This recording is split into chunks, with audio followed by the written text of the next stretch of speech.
The United States, with assistance from the USS Harry S. Truman, has been pulverizing the Houthis from the Red Sea.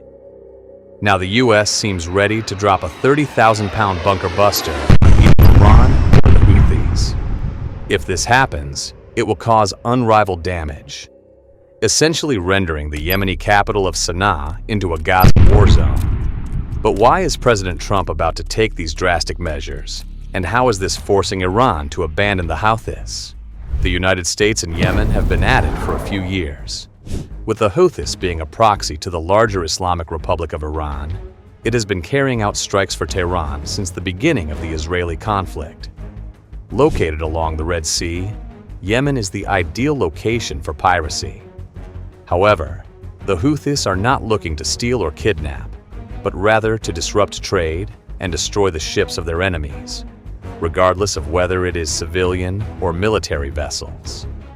With millions of dollars of damage done, the United States eventually chose to intervene, moving the USS Harry S. Truman, or USS Carrier Strike Force, from the Mediterranean Sea to the Red Sea. The move was designed as a show-off force, with the hopes that these Houthi strikes will cease, but it hasn't. In fact, the Houthis have doubled up on strikes, aiming for cargo vessels, and in March of 2025, U.S. President Donald Trump had enough. Dubbed Operation Rough Rider, the United States began launching bombing raids and campaigns on Yemeni targets. At first, the aim was to target radar systems, air defenses, and ballistic and drone launch sites. These were all military assets sent to Yemen by Iran. However, they are now being used as a way of directly targeting commercial vessels. The United States obliterated these defenses and military assets. By March 2025, it was reported that the Houthis had attacked at least 190 different vessels. They managed to sink 2, seized 1, and killed 4 seafarers in the process. This not only enraged Washington, but everyone affected around the world had to go through this frustration. On March 15, 2025, the United States was finally fed up with this situation, and estimates suggest that at least 40 attacks have already taken place on day 1. Their targets are mostly Sana'a and the Sada Governorate, which are the most likely locations of Houthi fighters. Over the subsequent days, the United States continued belting the Houthis with more and more missiles, eventually wiping out a few leaders, according to the White House. Nevertheless, the Houthis persisted, launching strike after strike, even going as far as targeting United States military assets in the Red Sea. Fortunately, they missed, but this certainly infuriated the president. A few days later, the media began reporting of 7 B-2 Spirit stealth bombers located on the military base at Diego Garcia. This move was absolutely shocking, as it comprises about a third of the U.S. B-2 bomber fleet. Iran was clearly shocked, and on April 3rd, the British Telegraph reported that Iran had abandoned the Houthis, essentially rendering their influx of weapons and finances useless. But why? Why is the United States so intimidated by the B-2 bomber? In the U.S. arsenal, there are many different variations of the bunker buster. The GBU-28 and GBU-37 are 2 of the most well-known variations of the bunker buster. It ranges in weight, with the biggest being about 5,000 pounds in total weight, and the ability to penetrate more than 20 feet deep before deploying its load. This has become a problem for these terrorist organizations who rely heavily on underground tunnels and bunkers for their activities. Since Israel took action against Hezbollah and Hamas, the world first became aware of these bombs. They were used to take out big leaders of these organizations and proved that no bunker would keep them safe. These massive bombs are often mounted on the B-2, which gives the United States a stealthy way of delivering a lot of damage. This is exactly what the Houthis found out on October 27, 2024, when President Joe Biden ordered strikes on Yemen. But recently, the United States developed the GBU-57A/B MOP, Massive Ordnance Penetrator, a 30,000-pound monster of a bomb that could theoretically penetrate deeper than its predecessors, while causing a lot more damage. While never used in actual combat, this massive bomb has a length of 20 feet, while being 0.8 inches in diameter. On paper, this bomb packs one hell of a punch, and it is filled with about 5,000 pounds of TNT that can easily eviscerate not only a bunker, but almost anything that has ever gotten in its way. In fact, the GBU-57A/B MOP might just be the scariest bomb the United States has ever developed, and this is all thanks to Boeing. What's even more scary is the fact that the B-2 can carry 2 of these 14-ton monsters. And since they are both GPS guided, they can be individually sent to different targets.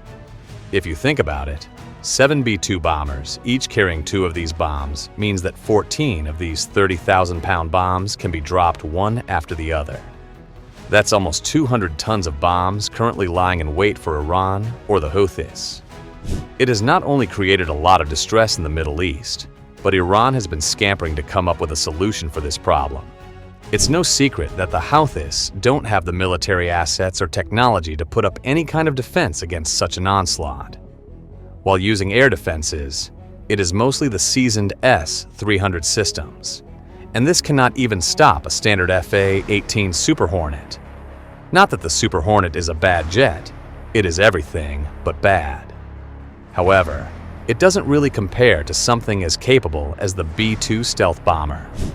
Essentially, the Houthis will be completely destroyed if Trump gives the go-ahead, and this will lead to tens of thousands of civilian casualties, while destroying the bit of infrastructure left in the Houthi capital of Sana'a. Meanwhile, Iran might take their chances with these bombs, but in reality, they don't have anything that could stop it. Despite using the modern S-400 system, it has already proven ineffective against the US F-35s. Back in October 2024, the Israeli Defense Forces launched Operation Days of Repentance, in which more than 100 Israeli aircraft, including the US-made F-35 Lightning chassis, launched repeated strikes on Iranian defense infrastructure. Despite Tehran claiming minimal damage, satellite images revealed that Israel had almost completely wiped out Iranian anti-air defense systems and set the country on the back foot. Tehran vowed to attack, but we are yet to see such a retaliation, mainly due to fear of further escalation and complete air dominance. Keep in mind that this was done by advanced Israeli pilots, commanding some of the most advanced aerial weaponry the world had ever seen. But this still isn't the very best of what the United States can offer. It is important to note that when a nation sells an aircraft to an ally, it rarely sells the latest and best equipment. Many of these aircraft are designated for export, meaning they might not fully hold all the secrets that the United States could have at its disposal. On the other hand, the United States has yet to make a strike on Iran, and with its newer and more advanced weaponry, it could mean that Iran is absolutely devastated, without even seeing what hit them. This is particularly true if the US chooses to deploy some of its F-35 models. While the USS Carl Vinson and Harry S. Truman carries an elite version of the United States Navy aerial contingency, it doesn't have any F-35s on board. It could carry some of these if the US chooses, but no formal clarification about the real makeup of these aircraft carrier jets have been released. Unfortunately, the trusted Super Hornet, or F-18, is a fourth-gen fighter, which makes it very susceptible to strikes from the Russian S-400 anti-air batteries. Moreover, the F-16 runs into the same problem, which is also why Ukraine has been using them so sparingly in the air against Russia. However, if the US does ship some of its F-35s to the coast of the Red Sea, it could spell absolute disaster for the Houthis and even Iran. These jets might not have a massive range, but thankfully, the British Army is also stationed on Diego Garcia as a way of helping the US.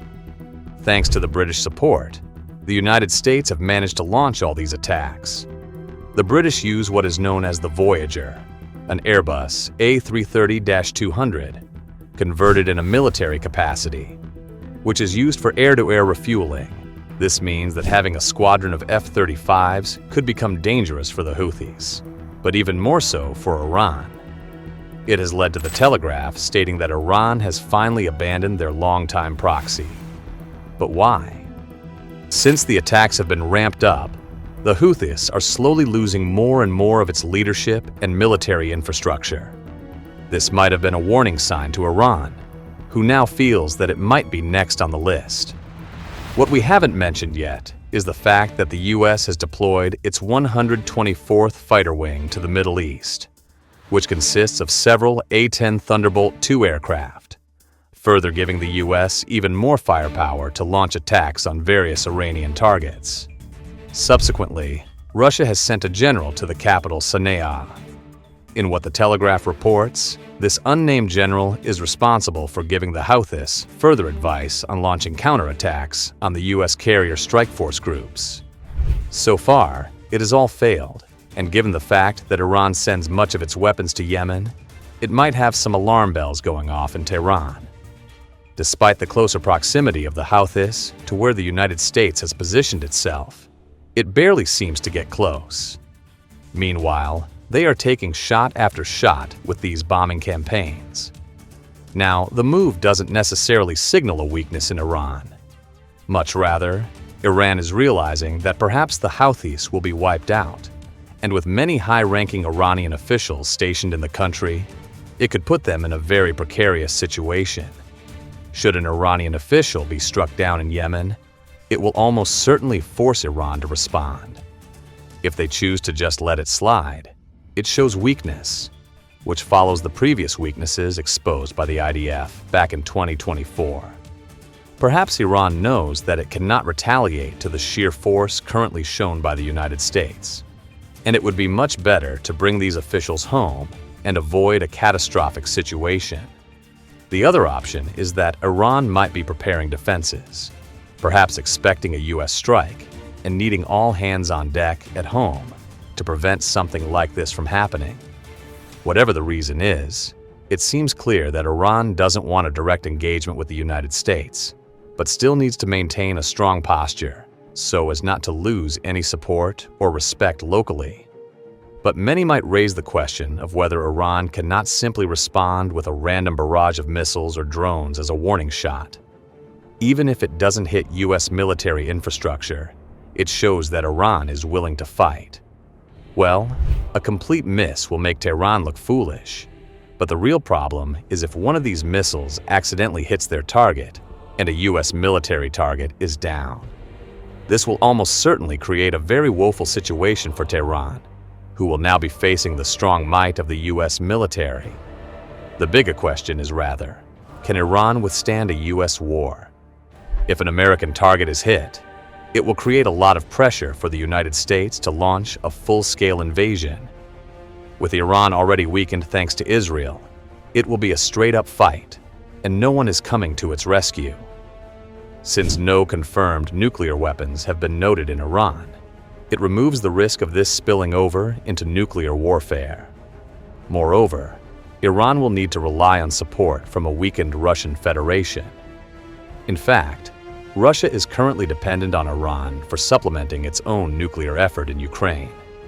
Looking further, we can see that Global Firepower, or GPF, who ranks 145 different militaries based on about 60 different factors, the United States should easily wipe out Iran. In terms of ranking, Iran is only 16th, while the United States have been firmly holding number 1 for decades.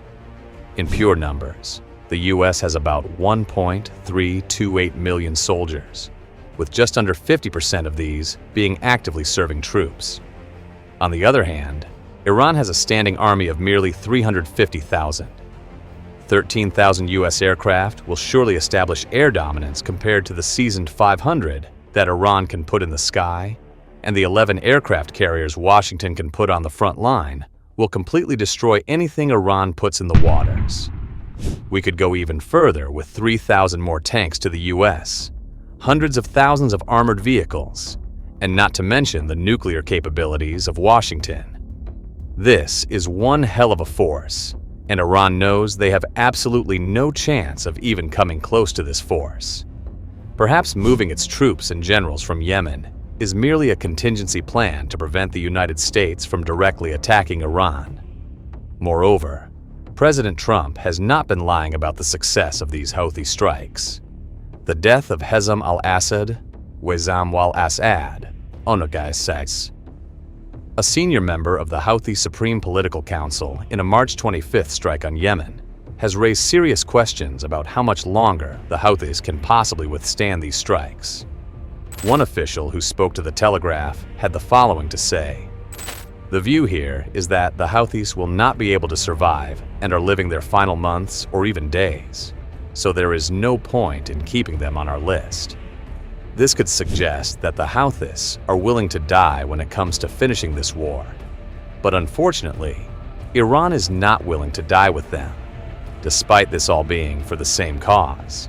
So, how is a situation like this going to play out? First of all, it is crucial to understand that the Houthis are done. There is absolutely no way for them to resist this U.S. onslaught, and it might even become worse. However, should they desist from attacking these cargo vessels, it might encourage President Donald Trump to spare Yemen from any further destruction. Unfortunately, it will not bring a halt to the tension with Iran. Aside from Iranian support for Hamas, the United States claims that Tehran is on the brink of developing a nuclear weapon. President Trump wants Tehran to come to the negotiation table, where they can reaffirm a way of stopping this from happening. In fact, no one aside from Russia wants a country in the Middle East to have nuclear capabilities. Should Tehran continue refusing this deal, President Trump will likely continue ramping up pressure and using the Houthis as an excuse. Having permitted the terrorist organization to do this in the first place has already given the United States enough reason to continue pressurizing Iran. As of this video, it doesn't seem likely that Iran can avoid either going into a war or signing President Donald Trump's deal and rendering years of in-depth research useless. Meanwhile, Iran needs to deal with further pressure from both Europe and the UK. Unlike the current situation in Ukraine, the West is firmly on the same side and believes that Tehran needs to be stopped. But the world is in a very tense place, and the Red Sea is becoming a hot zone. Do you think Iran has a way out without losing its dignity? Let us know in the comments below, and make sure to subscribe to our channel before you check out this video on how the Houthis tried to take out a US aircraft carrier.